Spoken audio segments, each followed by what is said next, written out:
Hello guys, நான் தான் உங்கள் குமரி ஸ்லாகர். இன்னைக்கு கெட்டப்போ பார்த்தீங்கன்னா வேட்டி சட்டையோடு தான் இருப்போம். பிகாஸ் ஏன் அப்படின்னு பார்த்தீங்கன்னா இன்னைக்கு தை 1, அதாவது பொங்கல். இன்னைக்கு எல்லாருமே கண்டிப்பாக பொங்கல் பொங்கி இருப்பீங்க. அந்த பொங்கல் எப்படி பொங்குச்சோ அதே மாதிரி உங்கள் வாழ்விலும் சந்தோஷம் பொங்கி வளர என்னோட வாழ்த்துக்கள். ஸோ எல்லாரும் கண்டிப்பாக எல்லா ஊர்லேயும் பொங்கல் பொங்கி இருப்பாங்க. ஆனால் எங்கள் ஊர்லேயும் அதே மாதிரி பொங்குனாங்க.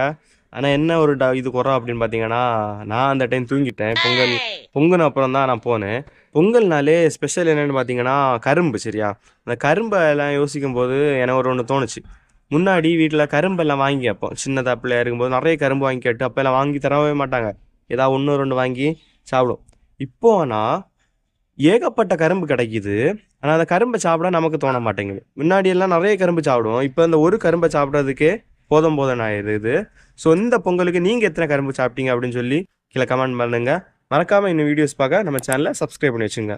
பாய்.